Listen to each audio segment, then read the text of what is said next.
Welcome back to another video. My name is Stephen Foster. If you're new around here, we're trying something different. And if you've been returning, if you've been watching this channel for the better part of the last 3 years, I'm trying something different out. I wanted to do a 5 favorite reads from 2023. I'll link down in the description below. I just released like my whole reading review. You can go hit the link down there and check out everything kind of that I read this year that I at least wanted to recommend or recap. But I wanted to make this video specifically to talk about 5 of like my favorite reads from there, like 5 different books that I think at least one of these will be something you want to check out. Maybe all 5, but I just wanted to make like one of these just chill end of the year videos that you can just throw on, listen to if you want. And I will be putting up sort of the covers here on the screen, but it's kind of like story time. I just wanted to like talk about sort of these 5, and links to all these books will be in the main link down below to my whole big book review, and that has like links to everything, whether it's free on like standard ebooks or if you can get it on Amazon somewhere else. I made sure I sourced everything, including translations, which I think all of these though are in English. Yes, amazing, cool. Let's go. You know what? And I'm gonna pull from the bookshelf where it makes sense. So yeah, the first book on this list is John Adams by David McCullough. This thing won a Pulitzer Prize, so I shouldn't be surprised. You don't need to be into history either. I think especially if you live in North America, John Adams is just like one of these figures that I kind of always like heard about in the periphery. You know, you read the Federalist Papers and you get some of like the early American history. I have the Washington Chernow biography back there as well. But John Adams was kind of always this like mysterious character to me. And this book by David McCullough just turned him from just like obscure person in like the founding of America to like kind of like the hero, sort of like the epitome of an American, I think. Like John Adams never owned slaves. He abhorred slavery, had his own farm, worked the field. His wife, Abigail, just seemed amazing. I mean, this woman's literally like making ammunition for the revolution, and she's reading Greek and Latin, and they're corresponding with these like little Latin jokes between each other. It's totally it's kind of the America I think that a lot of us wanted to see in our own time, but also in our history, and to see that in someone like John Adams was really cool. So one of the things I love about history, when you get a good story about history that sort of like reshapes the narrative, gives you a different perspective. Now, obviously Adams didn't end up being the most influential person when it came to the founding of America. I wish he had even more influence. He should be on Mount Rushmore, I think. I wouldn't take anyone off, but yeah, after reading that biography, Adams should have been on there. I'll leave you with this quote. It's probably one of my favorite quotes from the book because it has to do with Stoicism. You see, John Adams was a little bit like Cicero. He actually read Cicero throughout the entirety of his life, read and reread. And kind of like Cicero, he was into the Stoics, but he wasn't a Stoic the way he lived his life. And his daughter-in-law left these words for him towards the end of his life. She said, "You, my dear sir, have ever possessed a nature too ardent, too full of benevolent feelings, to sink into the cold and thankless state of Stoicism. Your heart is too full of all the generous and kindly affections for you ever to acquire such a cold and selfish doctrine." And that is by Louisa Catherine, who was John Adams' daughter-in-law, wife to his son, John Quincy Adams, who would later go on to become president as well. Incredible stories in that book. I would highly recommend it, even if you're not necessarily into history. The storytelling from a David McCullough biography is just, it's so good. It's so good. Time to put this one back. The next book on this list is Walden by Henry David Thoreau. I'd read, and this, first of all, we should talk about this. This pressing by the Steele brothers. It had been sort of like nagging at me last year that I was like, I need to reread Walden because now I'm living out here in the wild, and I want to have some of these experiences. I'm already having some of these experiences, but I want my life to get closer to these things. And then I came across the Steele brothers pressing of Walden, and oh man, this is linked in the description, or it's in that big master sort of reading review that I did. This is just such a beautiful manuscript. I think I also linked the free copy that you can get at standard ebooks. So even if you don't want to spend the money to get like a special pressing of this, it's really easy to get a hold of. I think everyone knows the Thoreau quote, like, "I went to the woods because I wished to live deliberately." Fantastic quote, but diving deeper into this book and actually reading it in sort of cover to cover over a few sittings, I think it took me about a couple weeks to really just like soak in everything that Henry David Thoreau was saying, or at least as much as I could. I feel like I maybe got a little bit more. This particular pressing by Steele Brothers actually has citations in the columns. So for those of you who maybe don't know who Sir Kenelm Digby is, an English natural philosopher and diplomat from the 1600s, I didn't.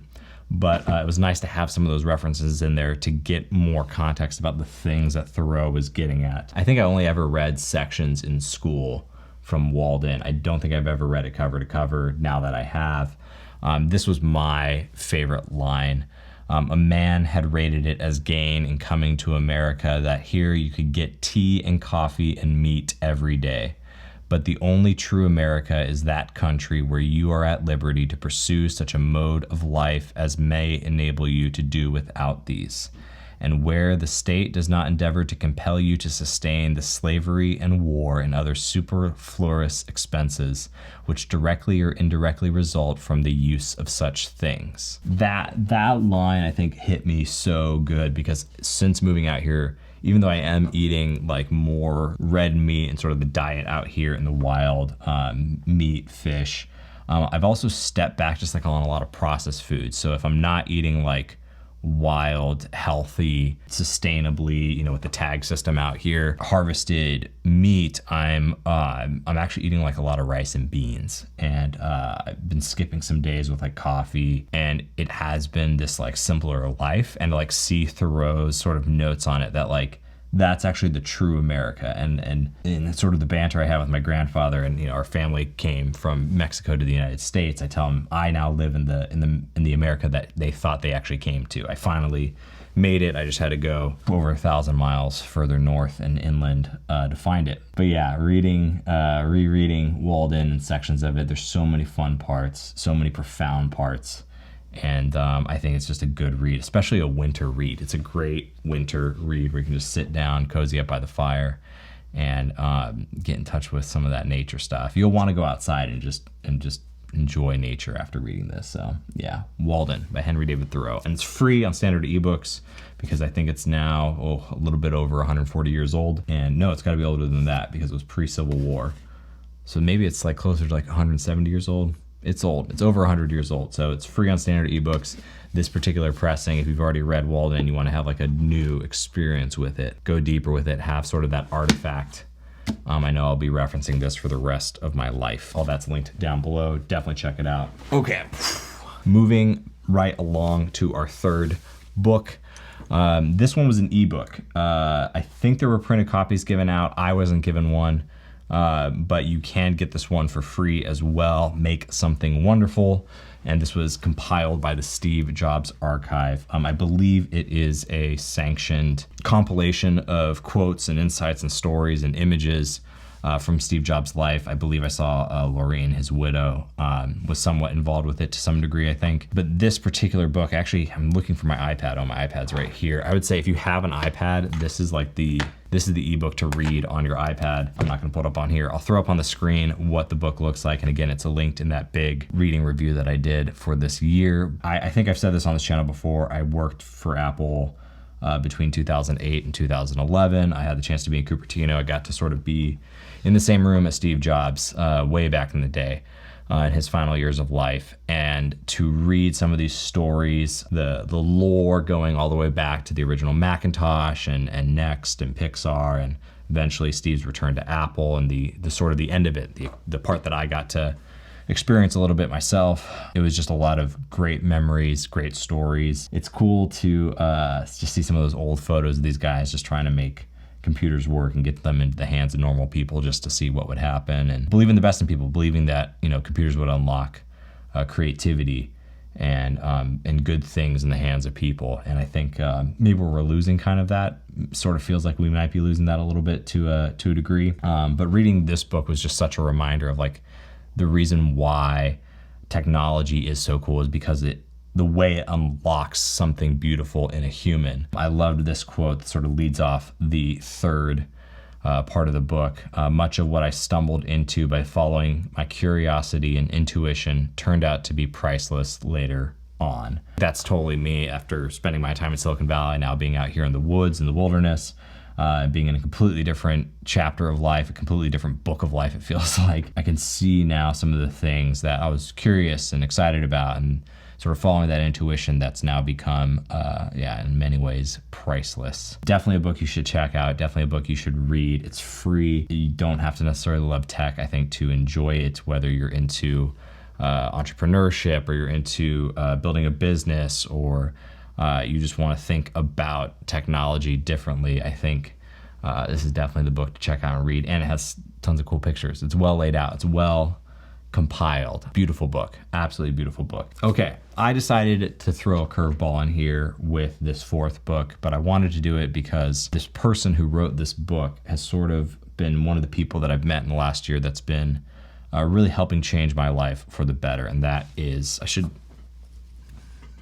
was gonna like do a drum roll, but this little book of poems, Spacefaring by Fishbein. I believe that's how you pronounce her last name. I've hung out with Ellen now multiple times. Got dinner with her last month out in Austin, Texas when I was out there. Spacefaring, this book of poems that Ellen published to sort of kick off her publishing company, Altamira Studios, which my book is with and will be published hopefully in the first half of 2024 now, is it? We've been working on my book now for several months together, and I can't wait. But Ellen's book was the book that sort of helped convince me that her company and her specifically and her team would be the people that I wanted to work with to do my own book. It was the fifth page here. She has this poem called Night Mode, where the whole page is just blacked out. I'll throw up something here on the screen so you guys can see it better. Why do letters strike me differently in night mode?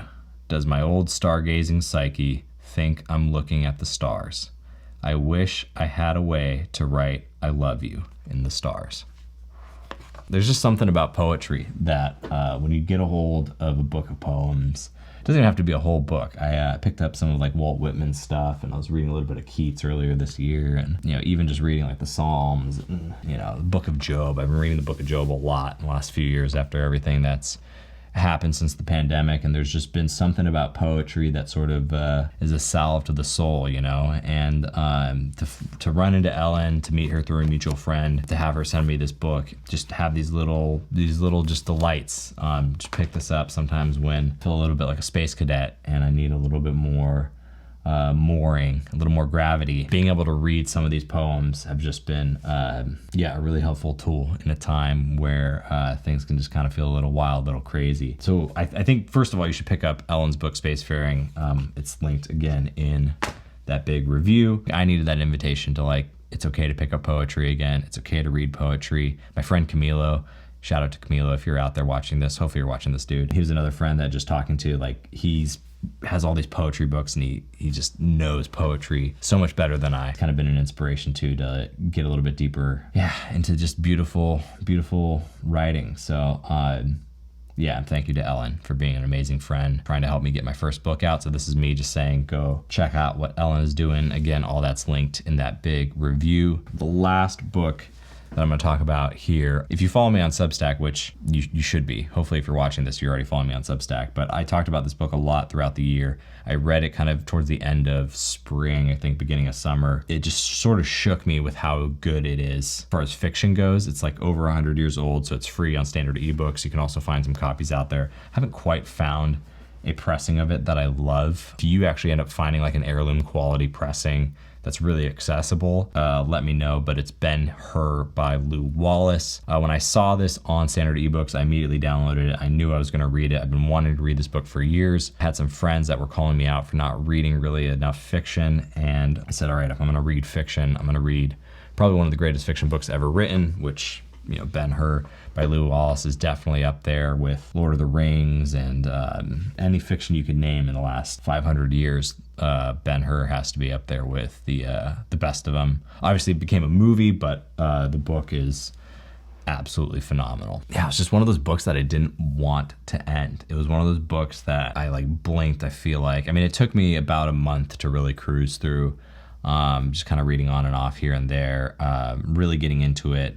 It was actually kind of hard to put down once I started reading it every time I picked it up, because it's so well written, it's so engaging. The world building that Lew Wallace does, you feel like you are in first century Judea. You feel like You're experiencing the Roman Empire. You feel like you're experiencing all these events as though you're there. And it's such a amazing book to read. I can't believe because of copyright, laws, it's now out of copyright. So like you can just go read this book. It's amazing. And the sort of the commentary in this book, again, for like our modern time, even though this book is like about 150 years old, the sort of situation in the Roman Empire just feels very resonant in our modern era. And it was this bit here. The old religion had nearly ceased to be faith. As philosophy was taking the place of religion, satire was fast substituting reverence, insomuch that in Latin opinion it was to every speech, even to the little diatribes of conversation, as salt to vivens and aroma to wine. After I read that line, every time I see satire now, in like cultural commentary or just like hearing friends talk about stuff that's going on in the world, I'm like, oh shoot. Like we are in that world. And it's good to sort of read these things and be aware of them and be thinking about, just how our little interactions, how our daily conversations, how we treat each other and interact with each other actually affects our society and our civilization. Definitely don't sleep on this, especially if you love Lord of the Rings. I feel like this is like Lord of the Rings meets, I don't know, it's up there. It's up there with what Tolkien did. He made his way around the world, but it seems like strange that more people don't talk about it in our modern age. I feel like there's been like a resurgence of Tolkien, definitely, especially with like the movies that came out a couple decades ago. But man, yeah, Ben-Hur by Lew Wallace. Definitely check it out. Definitely read it. Another good winter read. I feel like I want to reread it. So with that, I'm curious, which one of these 5 books are you most excited to check out and read? Leave a comment down below. I'd love to hear your thoughts. Is there a book that you would recommend for me based on these 5 recommendations, or based on any one of these recommendations? If you're like, oh, you like this book, maybe you should check out this book. I would love that if you left that in the comments below, not just for myself, but for everyone else. With that, subscribe here if you have yet to, and I'm so stoked and thankful for everyone who already has. Be kind both in life and in the comments below. We'll do it again soon. Later. Thanks for hanging out. This was a different one. Kind of chill, hopefully a good chill vibe. If you made it this far in the video too, actually, drop in the comments, with your book recommendation or whatever book you end up picking up. Are you a like morning reader? Like, do you want to go read with your coffee? Or are you nighttime reader? Wine, beer, maybe like a nice tea, maybe a little bit of both. I feel like I'm a little bit of both. Sometimes like, especially having a kid, it's like, if I can have coffee and read in the morning, great. If I can have a glass of wine or like a pint in the evening and read, awesome. If I get both in the same day, probably not likely. Yeah, actually, I don't think that's happened yet. I think it's usually one or the other, if I can get one or the other. Some days it's neither, which is no fun. Thank you for being here. See ya.